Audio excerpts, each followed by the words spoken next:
Gente, quero convidar você para a leitura da palavra de Deus em Tiago, capítulo 4. Por motivo de força maior, a gente deu uma finalizada antecipada na nossa série sobre trabalho, porque as notícias urgem e a gente fica procurando resposta bíblica diante de tudo que está acontecendo no mundo, né? Então eu quero te convidar para ler Tiago capítulo 4. E antes disso eu quero parabenizar os professores e professoras, né? Kátia, Val, Cris, aqui, pastor Léo, nossos professores, o nosso dia. E também as corredoras, né? Depois eu vi uns homens lá, eu achei que era só para mulher, por isso que eu não me aventurei. Só não fui, porque eu achava que era só para mulher. Mas, muito bem, correram e vieram cultuar, olha só. Que mulherada forte essa, hein? Muito bem. Tiago capítulo 4, versículo 1. O texto sagrado diz assim: de onde vêm as guerras e contendas que há entre vocês? Não vem das paixões que guerreiam dentro de vocês? Vocês cobiçam coisas, mas não as têm. Matam e invejam, mas não conseguem obter o que desejam. Vocês vivem a lutar e fazer guerras. Não têm porque não pedem. E quando pedem, não recebem, pois pedem pelos motivos errados, para gastarem seus prazeres. Adúlteros, vocês não sabem que a amizade com o mundo é inimizade com Deus? Quem quer ser amigo do mundo se faz inimigo de Deus. Ou vocês acham que é sem razão que a Escritura diz que o Espírito que Ele fez habitar em nós tem fortes ciúmes? Mas Ele nos concede graça maior, e por isso diz a Escritura: Deus se opõe aos orgulhosos, mas concede graça aos humildes. Portanto, submetam-se a Deus, resistam ao diabo, e ele fugirá de vós. Aproximem-se de Deus, e ele se aproximará de vocês. Pecadores, limpem as mãos de vocês, que têm a mente dividida, purifiquem o coração. Entristeçam-se, lamentem-se e chorem. Troquem o riso por lamento e a alegria por tristeza. Humilhem-se diante do Senhor e Ele os exaltará. Irmãos, não falem mal uns dos outros. Quem fala contra o seu irmão ou julga o seu irmão, fala contra a lei e a julga. Quando você julga a lei, não está cumprindo, mas está agindo como juiz. E há apenas um legislador e juiz, aquele que pode salvar e destruir. Mas quem é você para julgar o seu próximo? Espírito Santo de Deus, fale conosco, Senhor. Amém. Há uma compreensão de um rabino. Eu não sei se vocês me ouvem bem.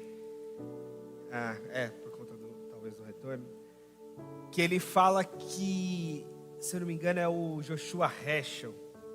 Ele fala que Deus, com os seus profetas, Deus não deu a sua palavra psicografando, letra por letra, ditando, né? Quem lembra dos tempos áureos da escola e da educação fundamental, quando os professores ditavam e a gente tinha que escrever, ouvindo ali as palavras e buscando a grafia correta para cada palavra, escrevendo um ditado. Deus não ditou a palavra dele aos profetas. Deus deu o coração dele aos profetas. Deus deu o sentimento dele aos profetas. E o que os profetas escreveram, eles escreveram a partir desse sentimento e desse coração de Deus. E eu tomei isso para mim de forma profunda, tanto que eu já citei aqui outras vezes. Quando eu penso a cada pregação, e normalmente eu tento dedicar aquela semana, né, que vai culminar no domingo para a pregação, eu tento buscar esse coração de Deus, porque de fato eu sei que Deus não vai assim ditar para mim uma mensagem. Eu sei, ou pelo menos nunca aconteceu, um anjo descer assim e dizer pregue isto. Então eu fico tentando buscar esse sentimento, esse coração. E muito do meu processo de buscar esse sentimento, esse discernimento e esse coração é a partir da leitura do dia a dia. De jornais, de podcasts, de notícias, ou de artigos, ou de opiniões, ou de atendimentos pastorais. E isso para mim é construção da mensagem. Isso para mim é esse subsídio entre escutar o que está acontecendo no mundo e olhar para o texto bíblico, para o Novo Testamento, para o Antigo Testamento, aqui, folhear e buscar respostas. Respostas que façam sentido para mim, respostas que façam sentido para a minha igreja.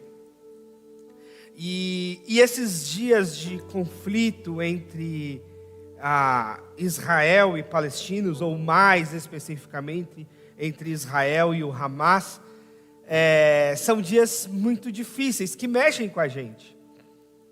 Primeiro porque são vidas morrendo o tempo todo, de um lado e de outro. Então, isso tem que mexer com a gente. A valorização à vida. Mas também porque, embora no domingo passado eu tentei trazer um pouco de teologia do Novo Testamento e história de Israel, para separar o Estado de Israel atual do Israel bíblico. Então, mesmo que eu haja uma profunda diferença para mim entre o Israel bíblico e o Estado de Israel atual, para mim há uma grande virada na história a partir do nascimento de Jesus, e a igreja passa a ser o novo Israel de Deus. Ainda assim, a nação de Israel é a nação berço da qual Jesus chega para nós. Ainda assim, toda essa lei, todos esses escritos, toda essa palavra sagrada que a gente tem como Antigo Testamento, veio para nós pelas mãos desse povo. E o próprio texto que eu li na semana passada de Romanos, quando Paulo fala assim, é deles os patriarcas. É de lá que veio Abraão, Isaac, Jacó, é de lá o rei Davi, e é nessa esteira que nasce Jesus. Então não tem como a gente achar que é coisa comum para nós, porque não é coisa comum. É verdade que isso não deve a gente abraçar automaticamente o estado atual de Israel, como se fosse o Israel bíblico, porque para mim não é mais. Isso não deve a gente abraçar os ideais de todo o movimento sionista, ou de todo o movimento político, social e governamental do Israel atual, sem talvez ter opiniões críticas, ou pelo menos tentar observar um lado e outro dos conflitos e tentar formular ideias e opiniões razoavelmente equilibradas.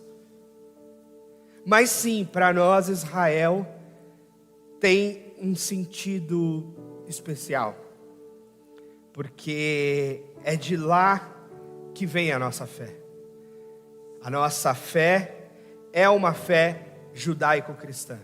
A nossa tradição espiritual é uma tradição judaico-cristã. A gente não pode, não deve, não tem por que fazer essa separação.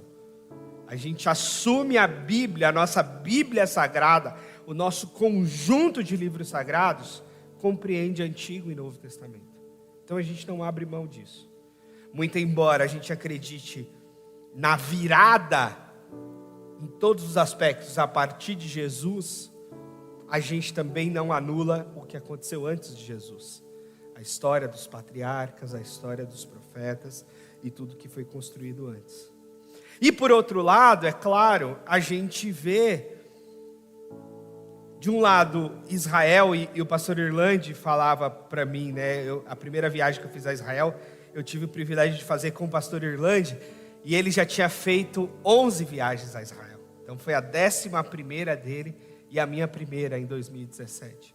E foi uma experiência extraordinária.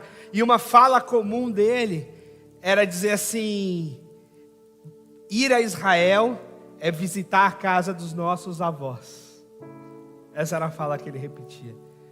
Ir a Israel é visitar a casa dos nossos avós. E é verdade, é um pouco desse sentimento. Eu nunca tinha ido, mas quando eu fui, aqueles locais para mim que eram estranhos, claro, porque eu nunca tinha visitado, mas não eram tão estranhos assim por conta da correlação bíblica. Você chegar em Jerusalém e falar: aqui é Jerusalém, tão falada na Bíblia. Aqui é Jericó, tantas vezes citada na Bíblia. Aqui é Betânia, aqui é Cafarnaum, aqui é o Mar da Galileia, aqui é o Rio Jordão, aqui...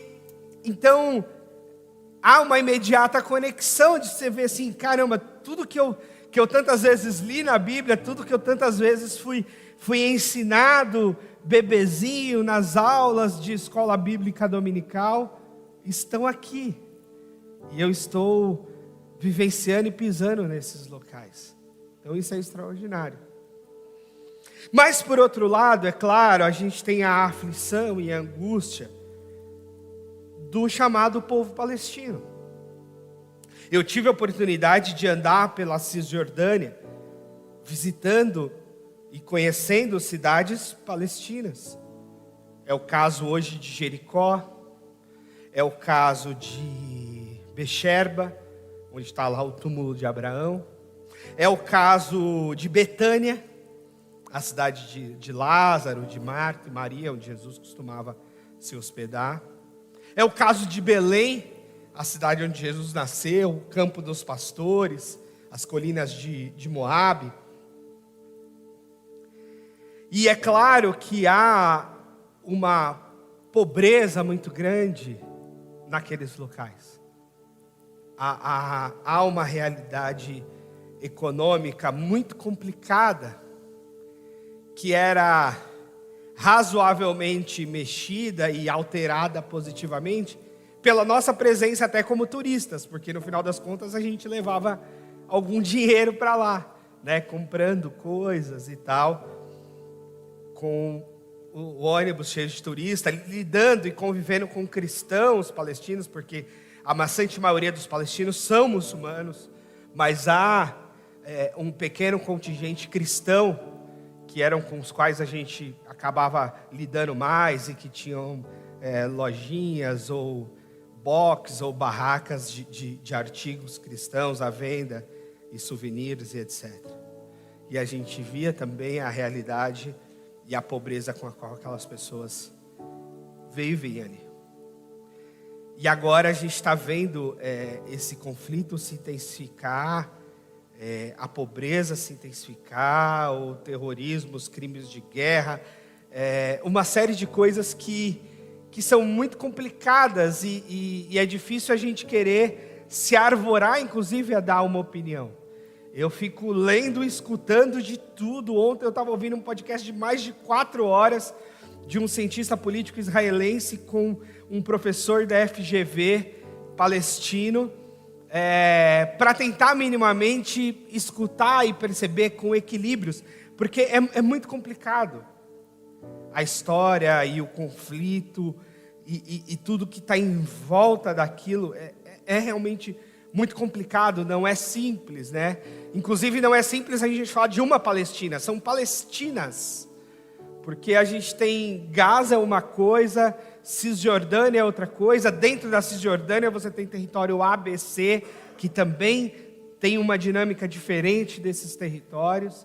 Também você tem a Palestina do outro lado do Jordão, que virou Estado, que virou Jordânia, mas que era a Palestina de lá, e virou o Estado da Jordânia. E você tem ainda palestinos da diáspora, né? Espalhados pelo mundo, ou palestinos que tiveram cidadania israelense, então são palestinos israelenses também. Você tem palestinos que não têm cidadania israelense, mas têm autorização de moradia em Israel, então também é uma outra categoria, aqueles que têm autorização de moradia, aqueles que têm autorização de trabalho, aqueles palestinos que têm passaporte duplo ou triplo, né? Eu convivi numa das visitas à Jordânia, por exemplo, com um jordaniano palestino brasileiro. Quer dizer, ele era palestino de nascedouro, que a família migrou para a Jordânia, então ele virou jordaniano quando o país Jordânia se estabeleceu, mas ele casou com uma brasileira e morou no Brasil e tinha também então cidadania brasileira. Então é uma mistura, e no final das contas, e o que mais me aperta o coração é que no final das contas são pessoas, né?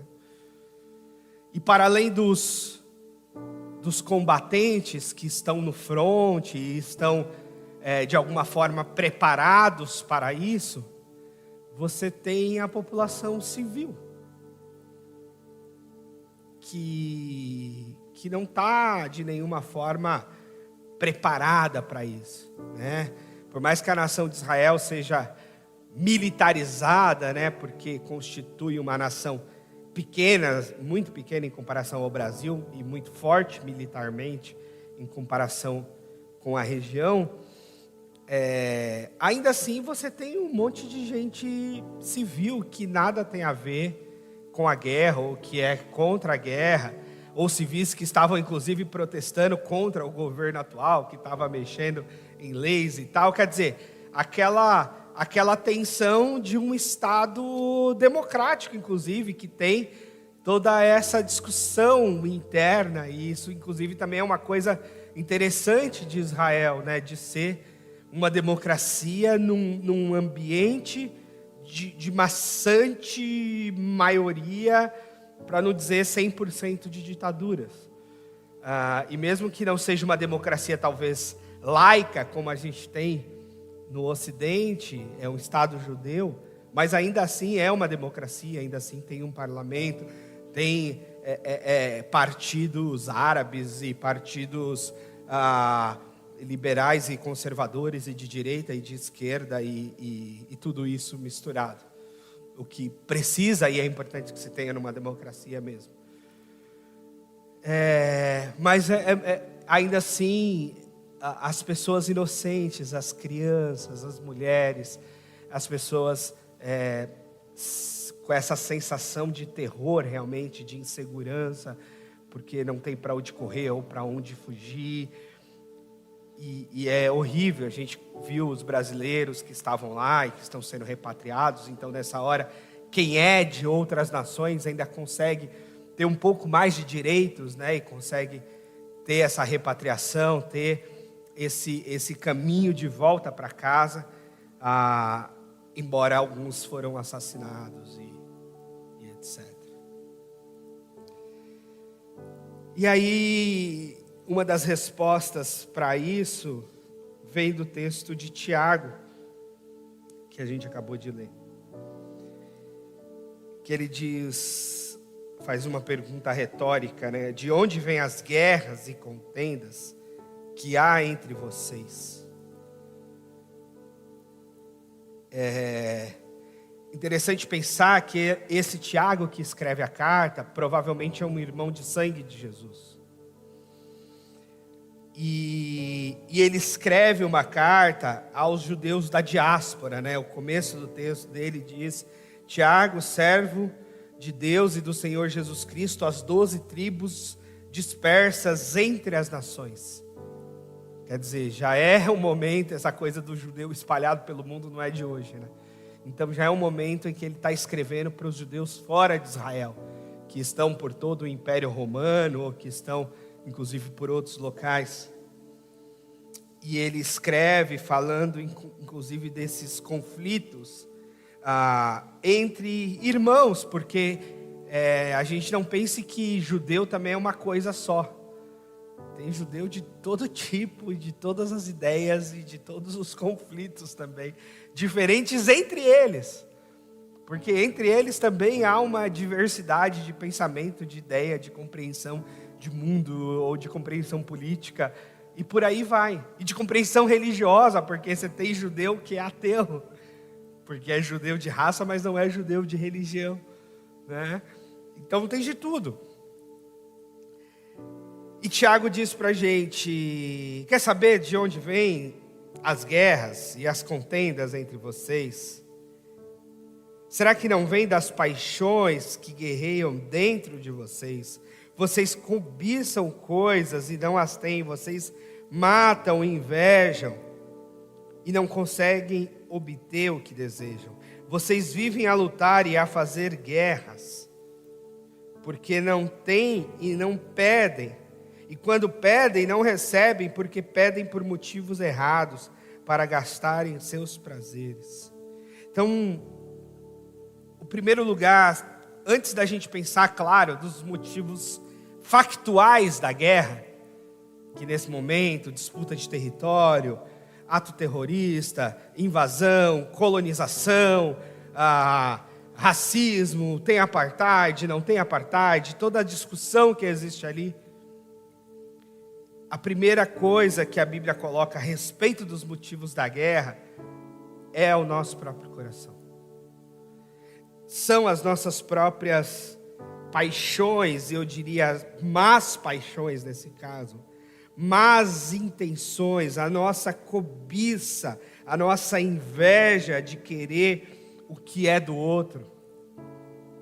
É isso que geram as guerras. E é contra isso, em primeiro lugar, que a gente deve lutar. É por isso que o provérbio famoso diz que melhor é o homem que governa a si mesmo do que aquele que conquista uma cidade. Porque se você domina a si mesmo, você controla as suas paixões, você controla os seus desejos, você controla as suas más intenções. Você se controla. O domínio próprio é uma preciosa parte do fruto do Espírito. E quando você não se controla, você pode controlar todo o resto, mas todo o resto não vai ter limite para você. Porque o ser humano é capaz de muita bondade, mas é capaz também das piores atrocidades. E às vezes a bondade e a atrocidade convivem na mesma pessoa, em atitudes que de uma hora para outra, de um minuto para o outro, muda. E é a respeito disso, em primeiro lugar, que a gente deve se guardar, que a gente deve guardar o nosso coração, que a gente deve celebrar e agradecer a Deus, como a gente cantou aqui no primeiro louvor, a respeito de tudo que temos, e não fazer guerra buscando o que o outro tem e a gente quer. O que é do outro e a gente quer conquistar. O que é do outro e a gente quer obter, essas nossas invejas, esses nossos maus desejos. Tiago diz, é daí que vem as guerras. É dessa ganância de vocês que vem as guerras. E vocês não têm coisas porque vocês não pedem a Deus. Porque tem coisas que de fato a gente pedir a Deus é um escárnio. Talvez uma chave interessante para a gente pensar se os nossos desejos são legítimos ou ilegítimos é a gente pensar se os nossos desejos cabem numa oração. E mais, se os nossos desejos cabem numa oração pública. Será que os nossos desejos, as intenções do nosso coração, cabem numa oração pública? Cabem numa oração que a gente faz para todo mundo ver e ouvir? Ou será que são desejos mesquinhos e pecaminosos que não cabem numa oração? porque não combinam com Deus a quem a gente ora. É interessante, por exemplo, essa coisa da oração de Jesus e a forma de oração que Jesus ensinou, né? Quando os discípulos pedem para Jesus, eu estava ouvindo ontem sobre oração, e é interessante que o pregador, o pastor Ricardo Barbosa, dizia: os discípulos não pedem a Jesus sobre como curar, os discípulos não pedem a Jesus ensino sobre como pregar, os discípulos não pedem a Jesus ensino sobre como multiplicar pães e peixes, os discípulos não pedem a Jesus métodos sobre como aconselhar, mas os discípulos pedem a Jesus como se deve orar. Os discípulos chegam diante de Jesus e falam: como devemos orar? Como é que se fala com Deus? Como é que se ora e se conversa com Deus do jeito que o Senhor conversa, Jesus? É interessante isso, né? E talvez a gente tenha tantos pedidos a Jesus, e talvez a gente nunca tenha pedido sobre como orar. Ensina-nos a orar, Senhor. Ou como é que nós devemos orar, Senhor? E a gente tem uma lista enorme de pedidos. Como pregador, a gente pede como pregar melhor, como aconselhar as pessoas melhor, como exercer o ministério melhor. Mas os discípulos pediram: como é que se deve orar? Como é que se deve pedir as coisas a Deus? E aí Jesus deu a chave, né? Pai nosso que estás no céu, santificado seja o teu nome. Venha a nós o teu reino. Então a nossa oração só cabe no lugar onde cabe a santidade de Deus, no lugar onde cabe o reino de Deus, no lugar onde cabe a vontade de Deus, que seja feita aqui na terra como é feita no céu. A oração, ela tem essa ambiência da santidade de Deus, da vontade de Deus, do reino de Deus. E aí depois a gente pede a respeito do pão nosso, e aliás agradece a esse pão nosso que Deus tem nos dado. Então Tiago está dizendo isso, ele está dizendo: vocês não recebem porque vocês não pedem, ou quando pedem, vocês pedem mal, vocês pedem para alimentar o próprio pecado de vocês, vocês querem alimentar a própria cobiça de vocês, vocês querem alimentar as vinganças que vocês têm no coração, vocês têm desejos maus. E é daí que vem a guerra, e é daí que vem os adultérios. E o Tiago diz: vocês são adúlteros, vocês não sabem que a amizade com o mundo é inimizade com Deus. E ele está falando nesse sentido, porque se a gente abraçar o mundo conforme o seu sistema ideológico, nós estamos abandonando a Deus. Para mim, nada mais faz sentido a respeito da ideia do anticristo do que um sistema anti-Deus. Para mim, eu não consigo ver o anticristo como uma pessoa. Tem gente que entende o anticristo como uma pessoa. E óbvio que eu respeito essa opinião, é uma leitura possível. Mas para mim, o anticristo tem muito mais a ver com um sistema anti-Deus.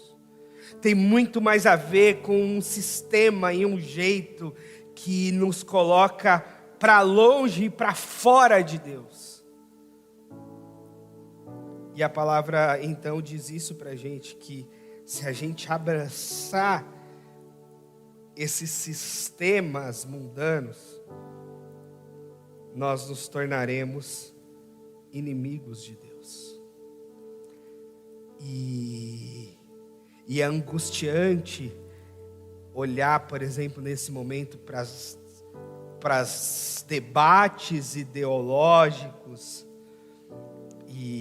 e o ódio que vaza de Gaza e de Israel e chega ao Brasil, né? Porque o ódio não está lá na zona de conflito, né? O ódio está nos nossos corações. E eles vão se manifestando aí nas redes sociais, eles vão se manifestando num monte de lugar. E isso é combustível para a guerra. Né? Isso é jogar gasolina na fogueira. É aumentar a temperatura a respeito da guerra e de tudo que ela significa. Infelizmente, nesses ambientes de conflito, as crianças são educadas e estimuladas à guerra.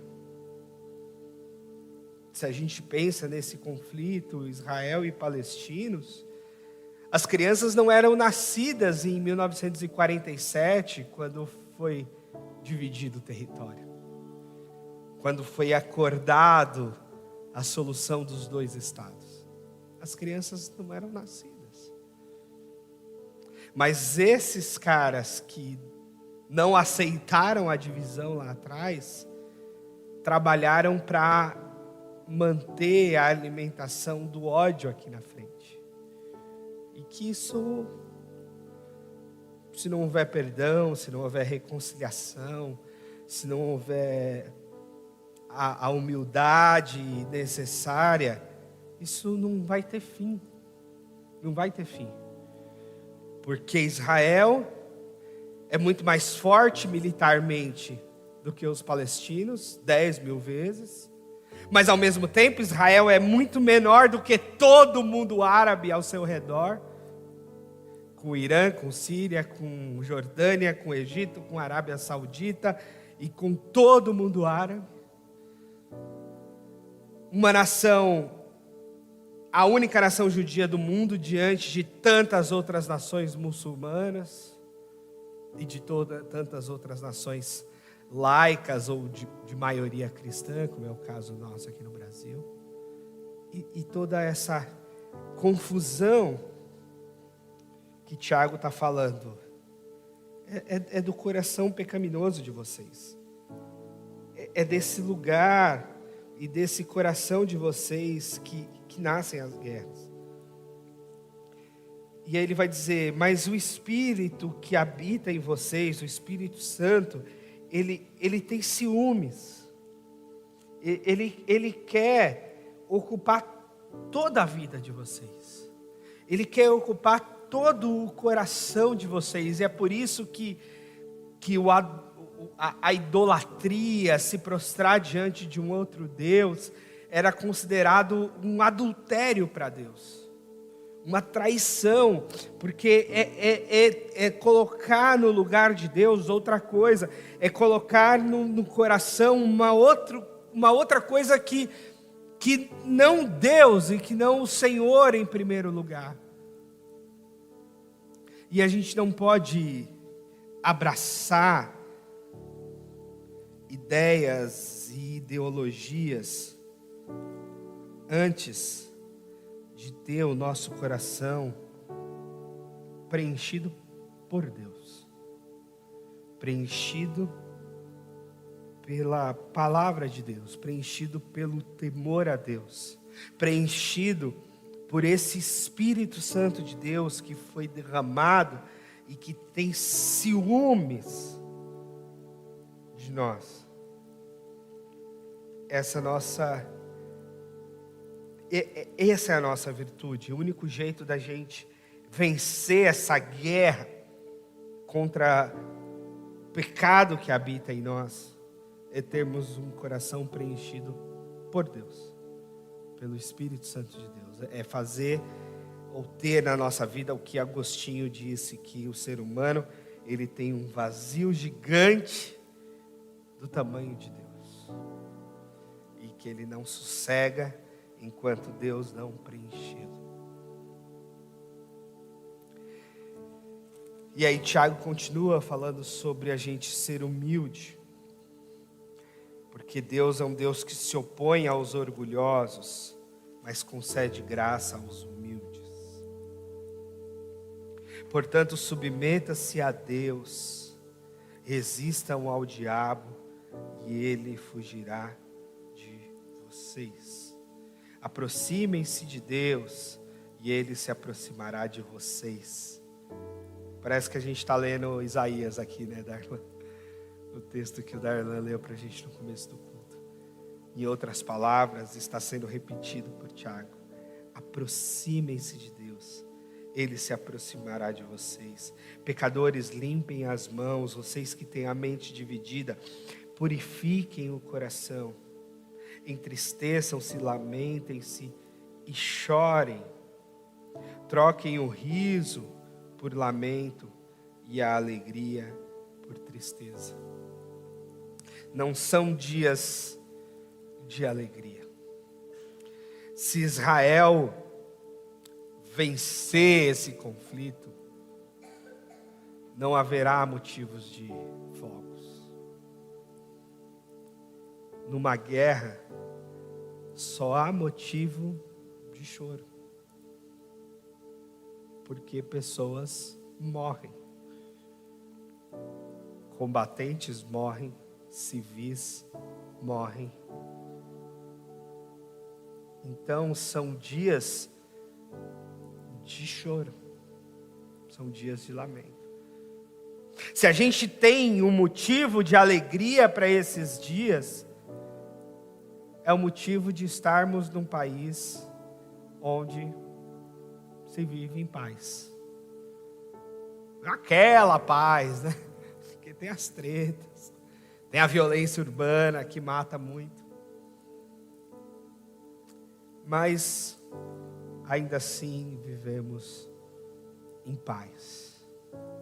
Temos os nossos filhos numa certa segurança dentro da nossa casa, no ambiente onde podemos protegê-los de alguma forma. Então isso deve ser motivo de gratidão, claro, sempre. Mas nós estamos em tempos de alegria, estamos em tempo de tristeza, de lamento e de choro. Estamos em dias muito difíceis. E nós devemos, ao máximo, buscar a Deus de todo o nosso coração. Nós devemos, ao máximo, falar com Deus. E falar com Deus nas prerrogativas daquilo que Jesus Cristo nos ensinou. Deus, que venha o teu reino. Que seja feita, Senhor, a tua vontade, que é plena no céu, que ela seja plena aqui na terra também. Isso é o que a gente mais precisa. E a gente ser a cada dia mais submissos a Deus, submetidos à vontade de Deus. Independente das opiniões, das posições, dos estudos, das leituras, das divergências, eu fico igual um tonto assim, querendo ouvir todos os lados e às vezes a minha cabeça fica cheia de tantas ideias. Mas ao final do dia, nós devemos, em primeiro e sempre, nos submeter a Deus, a vontade de Deus. Deus, qual é a tua vontade nessa história, e qual é a tua vontade nesse mundo, e qual é a tua vontade para a minha vida?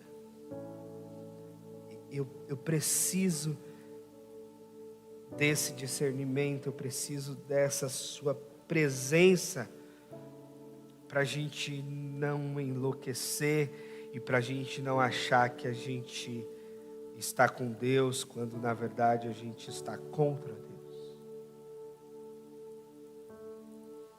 Então, temos de nos humilhar, temos de ser humildes. E para mim, uma das definições que eu tomo de humildade e de não fundamentalismo, já que o fundamentalismo, né, ele tem um berço religioso, embora ele não seja só religioso, é a possibilidade de eu estar errado. Considerar sempre, em todas as discussões, em todas as opiniões, em todas as posições, a possibilidade de estarmos errados. Isso faz a gente ser humilde, e isso faz a gente fugir da arrogância, do fundamentalismo. A possibilidade de estarmos errados. A possibilidade de não estarmos enxergando tudo. A possibilidade de não estarmos vendo tudo. A possibilidade de não sabermos tudo. Mas é nessa possibilidade de estarmos errados é que vai alimentar a nossa humildade de buscar mais a Deus. De dizer: Deus, me ajuda. Espírito Santo de Deus, fala comigo. Espírito Santo de Deus, me dá discernimento. Espírito Santo de Deus, me orienta. Deus, me ajude a entender o mundo, a entender a Tua palavra, a entender o meu lugar nisso tudo. Essa humildade de que a gente pode estar errado, mas a gente não quer estar errado. Então a gente vai buscar a Deus para buscar o discernimento de Deus a respeito de tudo. E a respeito, principalmente, de manter a paz, onde a nossa influência de fato é definidora da paz. E onde a nossa influência é definidora da paz, é na nossa casa. Eu quero a paz no Oriente Médio, eu quero a paz na Ucrânia, eu quero a paz no monte desses lugares. Mas a minha influência para a paz desses lugares, ela é a influência de uma oração, de uma intercessão. Mas a influência para a paz da minha casa, essa é bem grande. Essa é no mínimo 50% minha e 50% da Cris. Então nós temos de negociar a paz todo dia. E eu sei que muitas guerras virão da cobiça, da inveja, dos maus desejos do meu coração. E é só por Deus e pelo Espírito de Deus que eu vou dar conta de controlar isso para manter a paz. Manter a paz com Deus, manter a paz com a minha esposa, manter a paz com a minha família, manter a paz no mundo que eu vivo. É só sendo submisso a Deus, é só ouvindo a voz de Deus, é só me submetendo à vontade e ao Espírito Santo de Deus e renunciando às tentações, renunciando aos meus maus desejos, renunciando à minha cobiça, renunciando à minha inveja, renunciando ao meu ódio, renunciando às minhas mágoas, renunciando, abrindo mão de todas elas, para viver em paz. Em paz com Deus, em paz com quem eu amo, em paz especialmente com quem eu quero estar perto de mim. Então, meus irmãos, eu quero terminar falando que são dias angustiantes. E é normal, tá? Totalmente normal. Anormal seria se a gente estivesse vivendo como se nada tivesse acontecendo. Então são dias difíceis, são dias angustiantes. Mas também sempre são dias de aprendizado, são dias que nessa angústia e nessa aflição a gente pode buscar mais a Deus, mais a vontade de Deus, mais o Espírito Santo de Deus. São dias que a gente precisa aproveitar para estar mais de joelhos diante de Deus, mais ainda atentos às guerras do mundo, às guerras que acontecem dentro de nós, as guerras que acontecem na nossa família.